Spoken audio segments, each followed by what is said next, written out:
Good morning and welcome to Hear Me, See Me, the 2021 Equity in Missouri Higher Education Summit. My name is Samantha Dickey and I'm the Director of Student Success Strategies at the Missouri Department of Higher Education and Workforce Development. I have the pleasure of being the moderator for this presentation by my colleagues, Francine, Pratt, and Tim Dobyns. Before we get started, some virtual conference etiquette reminders. All participants should stay muted to eliminate background noise. We want to see your faces. If you have a camera, turn it on to better engage with us. All presentations will be live, so bear with us on any technical issues. The chat will be monitored for questions throughout the presentations. If you enter a session and decide it's not for you, please close out and head to a different session, just like you would at the in-person conference. All sessions will be recorded, so you'll be able to access them after the conference. And don't forget to engage with us on social media using hashtag Equity2021 at MODHEWD and our new conference website. And now I will turn it over to Francine, Pratt, and Tim Dobyns. Good morning, everyone. Thank you so much for the opportunity to talk to you today about Hear Me, See Me, MOKAN Connects. So I'm going to have Tim introduce himself and then we'll get started with our presentation. Yeah, good morning, Francine. It's great to be here with you today. This is exciting. Francine and I met probably maybe 3 years ago and started talking about this project, and then we worked together on it for the last year, and the outreach guides MOKAN put out this summer. So it's exciting to be here today, and it's kind of a culmination of a journey for us, getting to know one another and working together. So thanks for having us. Thank you. So our next slide, I want to talk to you just a little bit about MOKAN, how we are here to help you get there. When we talk about being here to help you get there, we are here for the professionals that work with students, that help them with awareness, preparation, access, and completion. And then we're also here for students, because we have some students, as you'll learn through our presentation, you have some students that just need to be directed, where do I go for information? And then you have other students that need, you know what, take me step by step. And so that's what makes this work really unique. With Missouri College Access Network, we are a statewide nonprofit organization, and we are really designed to look at some of the best practices that are already going on in place across the state, and then identifying how can we scale those to other areas of the state. So we don't want to duplicate anything else that's out there. We want to make sure we take what's out there and we expand it across the state. And there's some great work that's going on out there. It was interesting with the last speaker when she talked about equity and how equity is so critical. So if you have a chance to look at our mission statement for MOKAN, you will see language in there of focusing on underrepresented and underserved. We want to clarify that even more. We let data drive what we do. And when Higher Education and Workforce Development created the first equity report, and that equity report covered every aspect you can think of that impacts students, one of the things that was very clear, we need to have focused attention to students of color, focused attention for Blacks, for rural area, for Hispanics, for families from low-income families. And so we have that opportunity through MOKAN to do that. And how do we do that? We do that using data. And so the slide that you're looking at right now has information that actually came from the equity report. We're not going to read it to you because we know that you'll have access to this afterwards, but just some key points that I want you to see. The completion opportunities that are there for low-income students and students of color, the data clearly shows that. The data clearly shows that we have a declining immediate enrollment rate, 450%. It also shows that we have areas that when we compare Black and Hispanic students to white graduate students, there's a difference in wage gaps. So when you look at the impact for education, the impact for career and college access, it's very critical. One of the key components that MOKAN created, and you can find this on our website, we actually created a resource guide. It's an online one-stop shopping where you can actually go to that guide and look at what is available across the state, what is available within your region, what is available within your county when it comes to career and college preparation. And so we want to make sure that we hear you, and we want to make sure that you see us in being able to help you help the students achieve their goals. The next slide, you're going to hear, you're actually going to see a picture of our outreach guide so that you know what it looks like when you go online. One of the things that's nice about this work and working with Tim and working with Wisdom, we're actually able to use real data and pinpoint who we actually need to talk to, who we actually need to reach out to. And that's what makes this outreach guide, which is separate from our resource guide. Our resource guide has information for you to access additional information. The outreach guide focuses on key ways to reach that audience that you're trying to connect with. We actually have a demonstration project that we're working on right now with KC Scholars so that we can further refine that. And we also had a webinar earlier this year that is online that will walk you through how this outreach guide can help you have greater success in reaching students. And so the next slide that you will see has to do with our methodology, and I'm going to turn that over to Tim to walk us through that.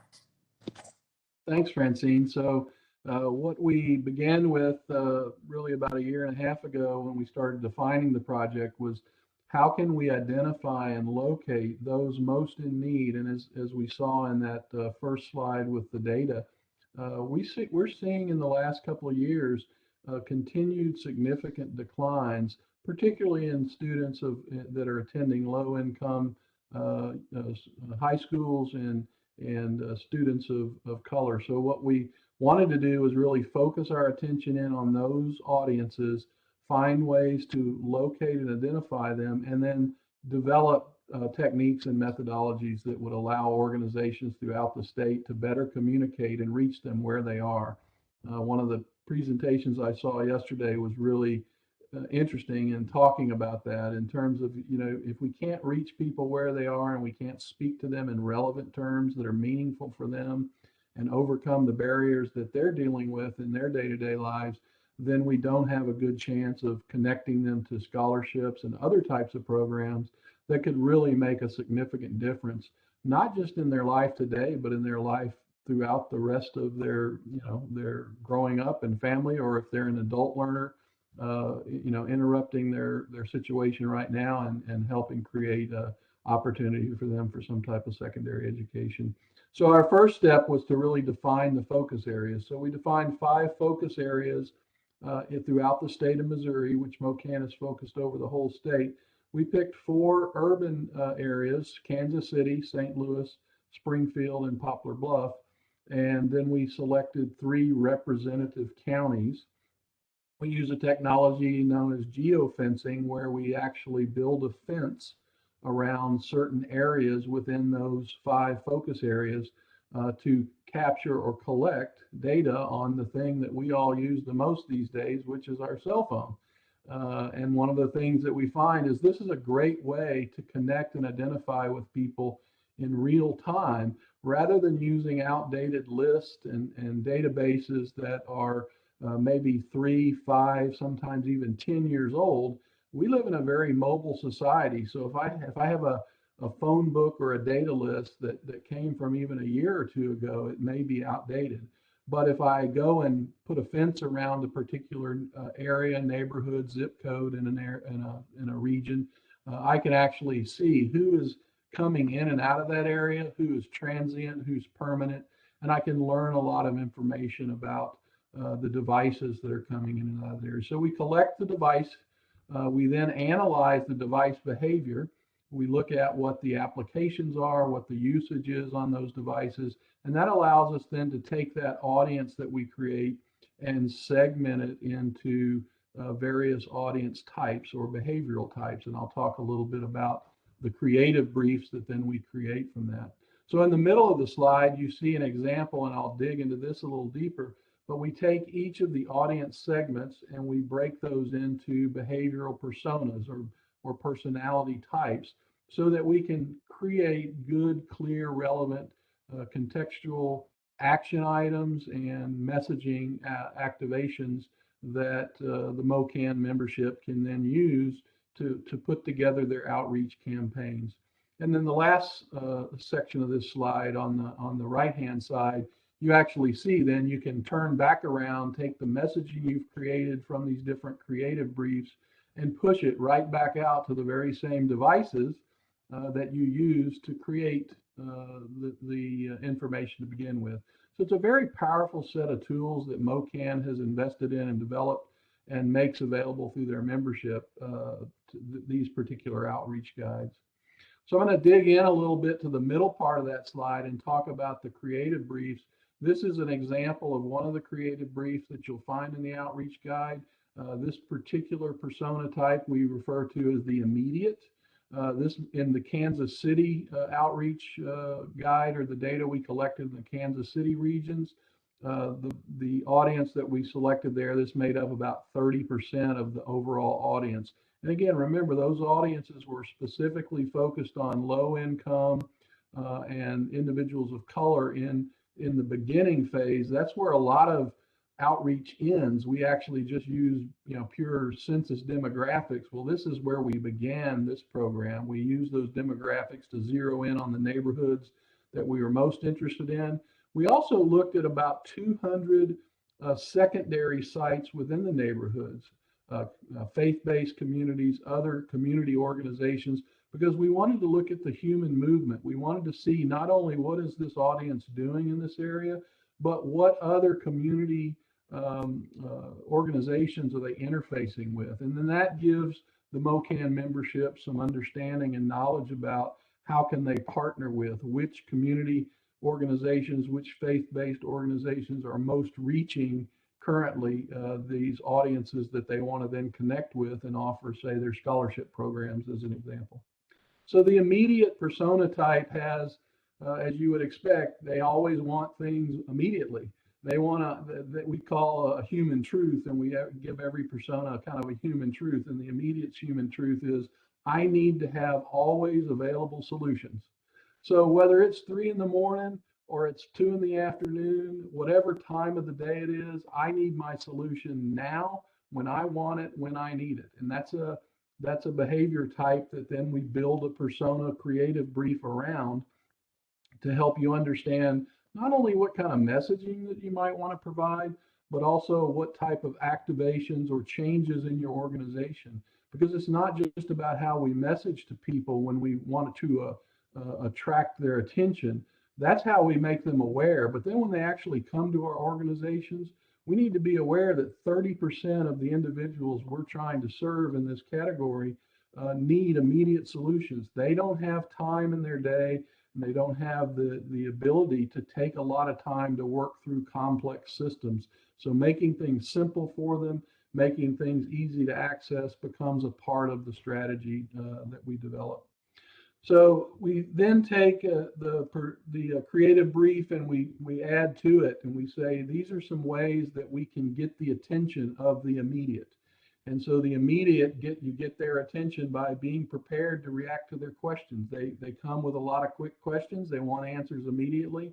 And if you can provide that in your process, in your organization, then you can get their attention. They start to build trust in you by being able to respond to how we get their attention. We also develop a section on how to deliver against their expectations. So recognizing this group has kind of a singular focus and is not interested in long term, we should build outreach campaigns for this audience segment that are short term, immediate, and focused on what they're looking for today. We then develop an approach, and we give that approach in the creative brief so that you have an idea of how to approach this segment of the audience, as well as creating a persona, what we call persona DNA, or in essence, keywords. We develop a marketing approach for this particular segment, and then we created I like this part because we created the needs, the student needs or the resident needs, And of course, their main need is to move obstacles out of their way quickly. And then on the service side, on the side of the organizations that are MOKAN's partners, we said, hey, these are the way you respond to that. So be proactive in problem solving. And then we give some ideas on how to be proactive and being quick to respond to their problems. So it's kind of a call and response section of the creative brief. So every segment in the audience that we focused on in the Kansas City area in the resource guide has one of these creative briefs in there. And each creative brief, of course, is different and is targeted towards the individuals in that particular segment. Before I go on, Francine, is there anything you want to add to that? I just want to mention this is all perfectly legal. There's all sorts of protocols that have to be followed legally. And that's correct. This and no phone numbers. We don't know anyone's phone number. So I just want to make sure people understand that. Yeah, so that's a great point. We usually at the beginning of these seminars give a disclaimer on privacy because it's a really important thing to us. Just because of the time, we sort of cut that out on this discussion, but we do follow all of the privacy guidelines and laws, both here locally in the United States as well as abroad in Europe. And again, when we use the word device, of course, we all know that our device identifies a lot about us, but we don't connect devices to actual individuals. We use the device to, again, learn about that device and communicate with that device. So good, great point. Thanks. So again, what we ended up with then is 5 different unique resource guides that MOKAN now has completed and has available as of the end of this summer. We have one for the Kansas City area, one for Springfield, one for St. Louis, one for Poplar Bluff, and one that's a representative guide for the rural areas. And each guide tells what the different behavioral persona types are for those audiences in those areas, as well as provides the creative briefs, a lot of good demographic data on those audiences, as well as, again, we have the secondary sites. And so that's some information that if you're working on a project, MOKAN can certainly access because it came out of part of the work as to what secondary organizations are connecting most with the audiences if you're interested in focusing on this audiences. And we hope you are, because that's our primary mission, is to really reach these underserved audiences, make them aware of the opportunities that exist in education for them, and through that, make a real difference in their lives and in their families' lives. So Francine, you want to tell folks what the next steps are? Yes. So one thing I would like to say, when we created this, and we have the first one with Springfield, Missouri, we actually focus tested where people go, where they receive information, where they have trusting relationships by getting down to the grassroots level. And even with college students and even with some high school students. And so we feel pretty comfortable that we're in the right space of being able to take whatever the normal marketing or outreach that you do to be able to really hone in to particular areas. So our first next step is, of course, to connect with MOKAN. If you go into our website, we actually have a newsletter and you can sign up for the newsletter, and we provide a lot of updates in our newsletter. We now have the ability to have membership. And so you can also apply for membership. If you become a member of MOKAN, you will actually have access to all 5 guides that were just talked about. As far as just the resource guide, and the general information, that's available to anyone who goes into our website. And the webinar that I referenced that Tim and I did earlier this year with some input from KC Scholars, that is also available online so that you can get an idea of the steps involved. Right now, we're working with KC Scholars of actually identifying the key area, well, one of the key areas in their community where they want to focus attention for African American males. To their program. So this work can be broken down by zip code, by census tract data. It's just amazing of how we can't pinpoint a particular home, but it's able to go into a particular area that we want to focus on. And so that if you go to our training page on our website, that's where you'll find the webinar. And so next, Tim is going to talk to you about strategies. Yeah, so again, these are complex topics. So we didn't want to just provide an outreach guide for you and say, okay, go figure it out yourself. So along with that, MOKAN with their memberships, once you're a MOKAN member, if you'd like to, you can certainly reach out to MOKAN or Francine or I, and we will schedule with your organization a strategy session. We'll basically come and join your team for a couple of hours during an afternoon or a lunch period.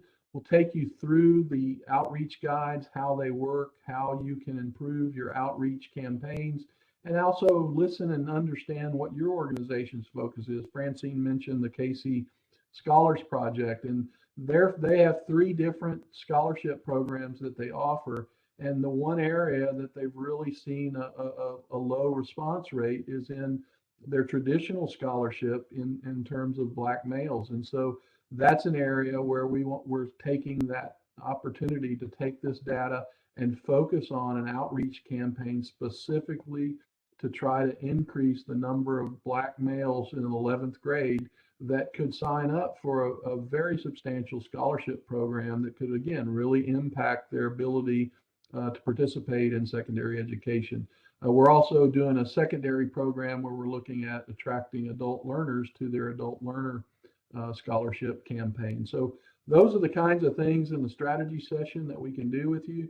And just to give you an idea of, okay, what comes in that strategy session, which is kind of that step 3, we really talk about where is your opportunity, because different organizations, some organizations are look interested in outreach to these audiences statewide, or they may be interested, for instance, in the case of Casey Scholars, just in the Kansas City area. We will note that in the Kansas City outreach guide, we did cover both the Kansas City, Kansas and Kansas City, Missouri. Although MOKAN is primarily focused as a Missouri organization, we were there doing the work, so we wanted to pick up those counties because in Kansas City, of course, a lot of the underserved areas actually exist in Wyandotte County, which is across the state line. So we wanted to make sure we had that data in our resource guide available, but MOKAN is primarily focused in Missouri. But we select an opportunity area, then we actually drill into which personas, which segments of the audience are most likely to be the candidates that you would want to try to attract in your outreach. And then we help you, your team or your agency, however you want work, develop the creative assets based on the creative briefs that are in the outreach guide. And then from there, if the organization is interested, you want to push your outreach messaging right back out to those same devices, we can support and help in that. So that's the process that we use in our strategy sessions. And again, we hope you'll become a MOKAN member today and join us in this opportunity that MOKAN has created around the state. Francine? One last piece I would like to add to what Tim said. If you want to take that outreach to another level, after you do the outreach, they have a way of doing a look back to see how effective it was, and to actually see the impact so that you can really look at your return on investment. They can go back, what is it, like a year or 2 years, depending upon what the client wants. And so those are some of the benefits of making sure that it works for you. So thank you again to the Department of Higher Education and Workforce Development for allowing us to be a part of Hear Me, See Me. I believe we're open for questions. All right, what a great opportunity to hear from Francine Pratt and Tim Dobyns.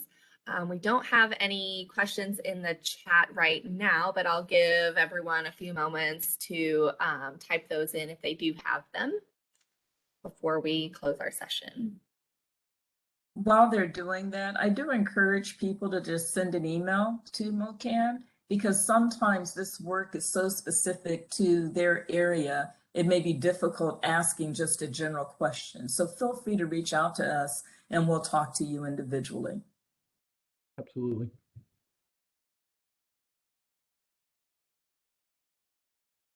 Suppose I can ask a question. You mentioned that there's now an option to become a MOKAN member. can you talk to us about the cost for becoming a member or the process that is involved in that? So the cost is $100 a year, and it's very easy. You go into the website, and there's particular criteria that has to be met to become a member, because our whole focus is education. So we have certain criteria that's required. But what happens, you fill out the information, and then we contact you individually. Not only are you entitled to this type of work, but there'll be re-granting opportunities, there'll be special webinars, there'll be other work that's specific for the work that you're doing, getting that type of assistance. Our whole goal is to be able to take best practices statewide. And so as a member, it gives you some additional resources and services. Thank you, Francine. You're welcome.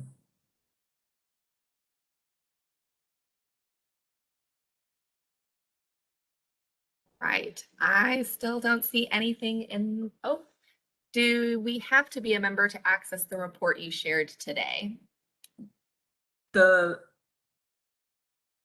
PowerPoint on the presentation that we used today, you do not have to be a member to have access to that. If you go to our website and if you go under training, you will actually see the full webinar that we did earlier this year that explains what we did in 20 minutes in about an hour and a half. So it goes into detail. And then we have an overall outreach guide that is also available.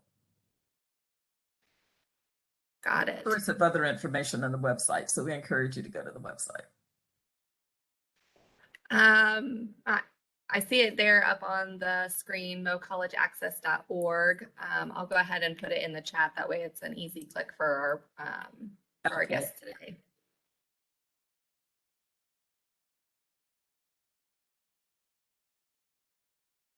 All right.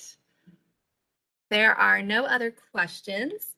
Thanks again to our presenters and to our audience for such great questions and participation. It is almost 10:20 a.m. Central Time. You have a little more than 10 minutes now to stretch your legs, grab a refill and a snack, but be sure to join us for the next breakout sessions. They are certain to be full of great information. You can access those sessions using the conference landing website, which I'll put in the chat now. Maybe. There we go. And we look forward to your continued participation. Thank you, everyone. Thank you. Bye-bye. Bye-bye. Thank you.